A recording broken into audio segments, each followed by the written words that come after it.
Welcome to ഫുഡിൻഷി. ഞാനിവിടെ ഒരു പാത്രം അടുപ്പത്ത് വെച്ചിട്ട് അതിൽ കുറച്ച് ഓയിൽ ഒഴിച്ച് കൊടുത്തിട്ടുണ്ട്.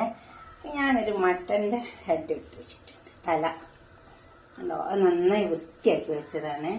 നന്നായി വൃത്തിയാക്കി തന്നെ വേണം. നല്ലോണം വെള്ളമൊക്കെ ഒഴിച്ച് കുറച്ച് ഉപ്പൊക്കെ ഇട്ട് നന്നായി വാഷ് ചെയ്തെടുത്താണ്. കുറച്ച് സോത്തി ഒഴിച്ച് കൊടുത്തിട്ടുണ്ട് വാഷ് ചെയ്യുമ്പോൾ. ഇനി ഓയിലിലേക്ക് നമുക്ക് കുറച്ച് സവാള കൊടുക്കാം. സവാള ഒന്ന് നന്നായി മുരിഞ്ഞ് വരും.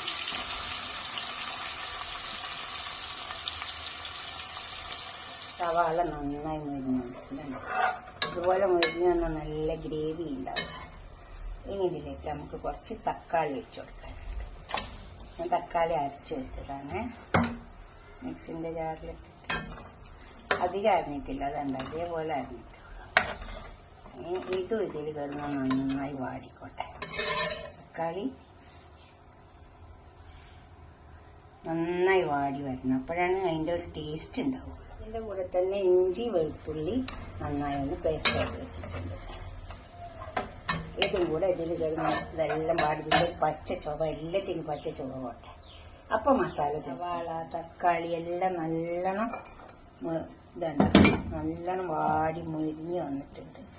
ഇനി ഇതിലേക്ക് നമുക്ക് കുറച്ച് മസാല ഇട്ട് കൊടുക്കാണ്ട്. ഇത് മല്ലിപ്പൊടിയാണ്, നല്ലോണം വറുത്ത് പൊടിച്ച് വെച്ച മല്ലിപ്പൊടി. അപ്പോൾ തന്നെ അത് 2 ടേബിൾ സ്പൂൺ ഇട്ടിട്ടുണ്ട്. 1 ടീസ്പൂൺ മുളകിൻ്റെ 1 ടേബിൾ സ്പൂൺ മുളകിൻ്റെ പൊടി. അതുപോലെ നല്ല ജീരകം 1/2 ടീസ്പൂണ്. എല്ലാം മസാലയെല്ലാം ഇട്ട് കൊടുത്തിട്ട് നമുക്കൊന്ന് ഇളക്കി ചേർത്തിട്ട് തലേതിലേക്ക് ഇട്ട് കൊടുക്കുക. അത് ഞാൻ കുക്കറിലേക്കാണ് ഇടാൻ പോകുന്നത്. അതിലിട്ടാൽ വേവില്ല. കുറച്ച് ചുക്കിൻ്റെ പൊടിയാണിത്. ഇത് നമുക്കൊന്ന് നന്നായി ഇളക്കി കൊടുക്കാം. കുറച്ച് പെരിഞ്ജീരകത്തിൻ്റെ പൊടി ഇട്ട് കൊടുക്കാനുണ്ട്. അതുപോലെ തന്നെ ഉപ്പും പെരിഞ്ജീരകത്തിൻ്റെ പൊടി, പിന്നെ ഉപ്പ് ആവശ്യം പോലെ ഇടാവുള്ളൂ കേട്ടോ, അധികം ഇട്ട് കൊടുക്കരുത്. മഞ്ഞൾ പിന്നെ ഇത് വീട്ടിൽ തന്നെ ഉണ്ടാക്കുന്ന മഞ്ഞളാണ്. അപ്പോൾ കളറിന് വേണ്ടിയിട്ട് കുറച്ച് ജാസ്തി ഇട്ട് കൊടുക്കേണ്ടി വരും. ഇനി ഇത് നന്നായി ഇളക്കി ചേർത്ത്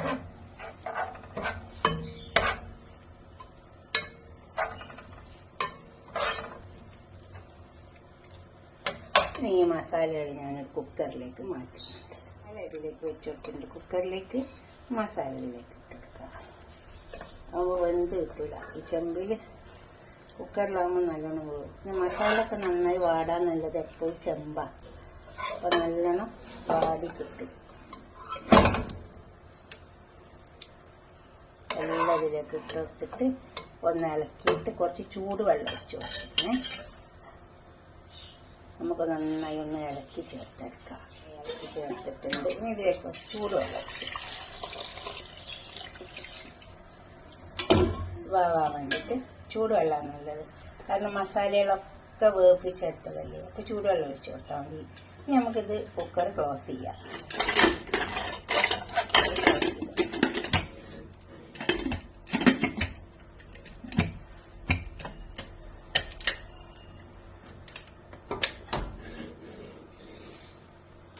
ഇവിടെ കിടന്ന് വേവട്ടെ.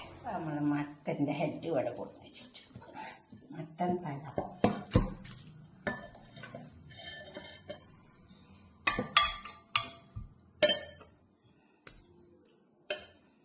ഇതുപോലെ ഒന്ന് ഉണ്ടാക്കിയാൽ നല്ല ടേസ്റ്റ് ഉണ്ടാവും. ഇത് കണ്ടോ,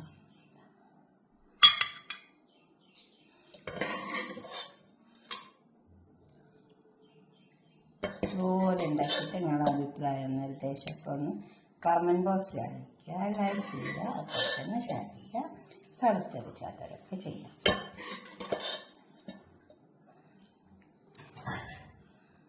നല്ല ഗ്രേവിയുണ്ട്. ഇതിങ്ങനെ എടുത്ത് വെച്ച് കഴിക്കുന്നില്ല. നല്ല പൊറാട്ട നല്ല ടേസ്റ്റ്. അടുത്തൊരു വീഡിയോ ആയിട്ട് നമുക്ക് പിന്നെ കാണാം. ബൈ.